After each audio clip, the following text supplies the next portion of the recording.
नमस्कार विद्यार्थी मित्रांनो, आज एकदम इंटरेस्टिंग असा एक बेसिक कन्सेप्ट आपल्याला शिकायचा आहे, that is the Venn diagram. Set या प्रकरणामध्ये ह्या व्हेन डायग्रॅमचं खूप महत्त्व आहे. कशासाठी? तर सेटच्या ज्या क्रिया आहेत त्या आपल्याला लवकर कळाव्यात याच्यासाठी व्हेन डायग्रॅम वापरला जातो. म्हणजे सेट या प्रकरणातली काही उदाहरणं अतिशय सोप्या पद्धतीने सहज आपल्याला सोडवता येतात ह्या व्हेन डायग्रॅमच्या साहाय्याने. मग हा नेमकं व्हेन डायग्रॅम म्हणजे आहे तरी काय? तर आपल्याला बऱ्याचशा आयडिया, बरेचसे कन्सेप्ट असे डायग्रॅमॅटिक जर असले तर आपल्याला पटकन लक्षात येतात. आणि म्हणून British scientist that is John when यांनी ही संकल्पना सेट या प्रकरणामध्ये आणली. कशा पद्धतीने? तर we know that many ideas or concepts are better understood with the help of the diagrams. All of you know this. And hence this idea was developed by the British logician that is John Venn to study the sets. सेट्सचा अभ्यास करण्यासाठी त्याने ही संकल्पना आपल्यासमोर मांडली. नाव such a representation it is called as a Venn diagram. हे जे रिप्रेझेंटेशन तुम्हाला या ठिकाणी दिसतंय, दिस इज द व्हेन डायग्रॅम. मग व्हेन डायग्रॅम म्हणजे काय आहे नेमकं?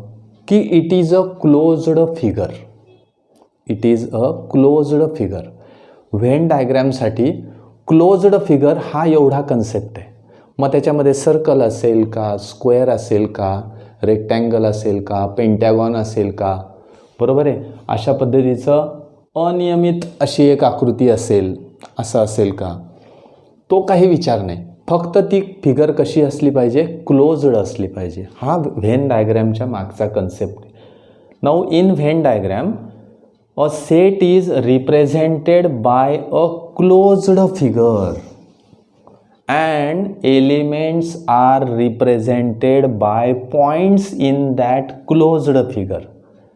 Now if you observe all these figures,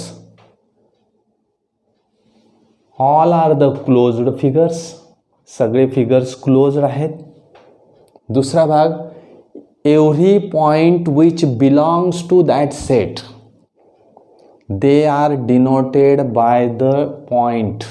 ते पॉईंटने डिनोट केले गेलेले आहेत. कारण आपल्याला माहिती आहे ही क्लोज्ड फिगर जरी असली तरी त्या क्लोज्ड फिगरमध्ये इन्फायनाईट नंबर ऑफ पॉईंट्स असतात. आणि हे इन्फायनाईट नंबर ऑफ पॉईंट्स, त्याच्यातले एक पॉईंट्स आपण घेतले आणि त्याला नाव दिलं, त्याला एलिमेंट आपण असं म्हणतोय. Each element is denoted by the point and hence A, B, C, D, E these are the elements in that set.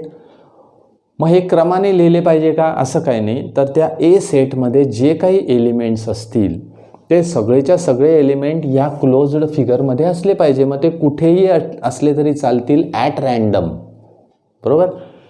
तसंच हा एक आपल्याला या ठिकाणी ट्रॅपिझियमसारखं दिसतोय. ट्रॅपिझियम आहे मी असं डायरेक्टली म्हणत नाही, कारण आपण मॅथमॅटिक्स शिकतो आहोत, जॉमेट्री शिकतो आहोत, त्यामुळे मी हे ट्रॅपिझियम म्हणत नाही. पण ट्रॅपिझियम लाईक फिगर इथे क्लोज्ड फिगर आहे. Yes, this is a Venn diagram. This is also Venn diagram, बरोबर आहे. ही पण व्हेन डायग्रॅम आहे because it is a closed figure. This is also Venn diagram. All these are the Venn diagrams. Means not necessary to take the square, not necessary to take the rectangle, not necessary to take the circle only. कुठलीही figure तुम्ही घ्या, पण ती कशी असली पाहिजे? Closed figure असली पाहिजे. अजून काय अभ्यास केला आपण इथे? तर या फिगरला नावं दिलेत बघा आपण. हा जो सेट आहे हा कुठला आहे? हा व्हेन डायग्रॅमने मी दाखवला आहे. पण what is the name of this set? A. मी काय केलं? याच्या बाहेर सुद्धा नाव देतात, इथे पण नाव देतात, चालेल, काही हरकत नाही. पण इन बिटवीन त्या क्लोज्ड फिगरच्या आतमध्ये ते नाव असलं तर फार चांगलं. म्हणजे या ठिकाणी आपण ए म्हणूया. This is the set A. This is set B. This is set C. Elements कोणते आहेत ते त्या सेटमध्ये जे आहेत तेच एलिमेंट्स त्याच्यामध्ये लिहायचे आहेत. फक्त आपण जे कर्ली ब्रॅकेटमध्ये एलिमेंट लिहितो ते सगळे एलिमेंट मला त्या क्लोज्ड फिगरमध्ये लिहायचे आहेत. येस. आणि असं मी जर रिप्रेझेंटेशन केलं तर ह्या डायग्रॅमला व्हेन डायग्रॅम असं म्हणतात. This is called as a Venn diagram. पुन्हा एकदा बघा, in Venn diagram a set is represented by a closed figure and elements are represented by points in that closed figure. Yes, हे छोटे छोटे हे जे पॉइंट्स दिसत आहेत तुम्हाला, these are the elements in that closed figure, and in this way this Venn diagram is very useful to solve the different types of examples which are in the set theory. Set theory मध्ये वेगवेगळे examples सोडवण्यासाठी ह्या when डायग्रॅमचा उपयोग होतो. कसा होतो ते पुढे आपण एक टॉपिक घेणार आहोत, that is called as a operations on set. मग ज्यावेळेस आपण ते ऑपरेशन्स ऑन सेट हा टॉपिक बघू त्यावेळेस आपल्याला ह्या व्हेन डायग्रॅमचं महत्त्व पटेल.